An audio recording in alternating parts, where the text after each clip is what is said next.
यथा ततायिनः शत्रून् येन गुप्तो जयन्मृधे। श्रीशुक उवाच वृतः पुरोहितस्वाष्ट्रो महेन्द्रायानुपृच्छते नारायणाख्यं वर्माहं तदिहैकमना शृणु। श्रीविश्वरूप उवाच धौताङ्घ्रिपाणिराचम्य सपवित्रमुदङ्मुखः कृतस्वाङ्गकरन्यासो मन्त्राभ्यां वाग्यतः शुचिः नारायणमयं वर्म सन्नह्येद्भय आगते दैवभूतात्मकर्मभ्यो नारायणमयः पुमान् पादयोर्जानुनोरुर्वोरुदरे हृत्यधोरसि मुखे शिरस्यानुपूर्व्यादोङ्कारादीनि विन्यसेत्। ॐ नमो नारायणायेति विपर्ययमथापि वा करन्यासं ततः कुर्याद्द्वादशाक्षरविद्यया प्रणवादियकारान्तमङ्गुल्यं गुष्ठपर्वसु न्यसेद्धृदयवोङ्कारं विकारमनुमूर्धनि शकारं तु भ्रुवोर्मध्ये नकारं शिखया न्यसेत् वेकारं नेत्रयोर्युञ्ज्यान्नकारं सर्वसन्धिषु मकारमस्त्रमुद्दिश्य मन्त्रमूर्तिर्भवेद्बुधः सविसर्गं फडन्तं तु सर्वदिक्षु विनिर्दिशेत्। ॐ विष्णवे नमः इत्यात्मानं परं ध्यायेत् ध्येयं षट्शक्तिभिर्युतम्।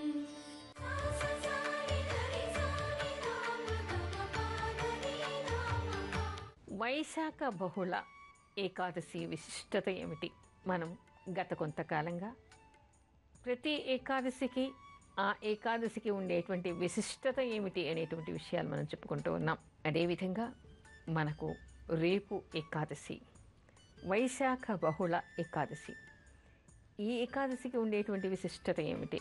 మామూలుగా ప్రతి సంవత్సరం మనకి 24 ఏకాదశులు, ప్రతి నెల 2 ఏకాదశులు వస్తాయి. కానీ ఈ మన్మథనామ సంవత్సరంలో మనకి ఆషాఢమాసం, అధిక ఆషాఢం, నిజ ఆషాఢం అనే ఆషాఢమాసమే 2 మాసాలుగా వచ్చింది.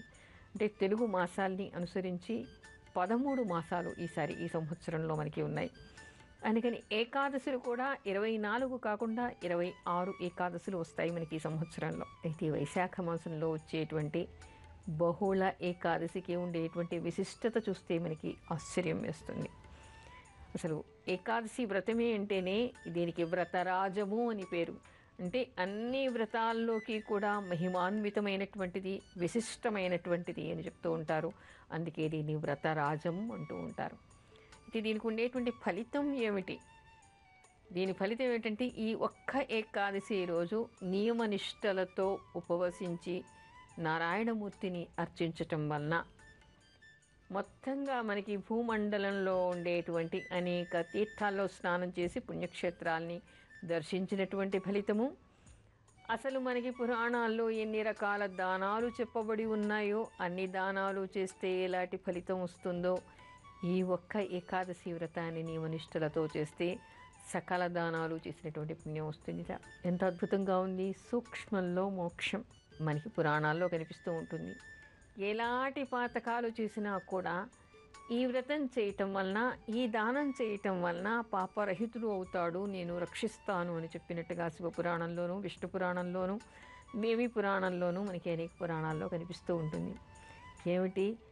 హంతకుడు అన్ని హత్యలు చేశాడు, జారత్వం ఉంది, చోరత్వం ఉంది, తాగాడు, తిరిగాడు, ఇలాంటి వాడికి భగవంతుడికి నమస్కారం చేయగానే, ఒక ఉపవాస వ్రతం చేయగానే వాడి పాపాలన్నీ పోయాయా? అలా అయితే 100 హత్యలు చేసేసి రేపు ఏకాదశి వ్రతం చేస్తాడు అనేటువంటి విమర్శలు కూడా కొంతమంది చేస్తూ ఉంటారు. కానీ ఏదైనా ఆధ్యాత్మిక చింతన అంటూ ఉంటే మనం ఒక విషయాన్ని సూక్ష్మంగా ఆలోచించాలి. ఎప్పుడు భగవంతుడి దగ్గరికి వచ్చాడో, ఎప్పుడు భగవంతుడిని ఆశ్రయించాడో, మనస వాచ కర్మణ తనకి తాను సమర్పణ చేసుకున్నాడో ఆ క్షణం నుంచి ఇంకా అతను తప్పు చేయలేడు కదా. అంటే తనని తను సంస్కరించుకొని భగవంతుణ్ణి ఆశ్రయించినటువంటి వాడికి చిన్న పుణ్యం చేసినా చాలుట, నన్ను ఆశ్రయించినందుకు నేను నిన్ను క్షమిస్తున్నాను అని పాపరహితుణ్ణి చేస్తట భగవంతుడు.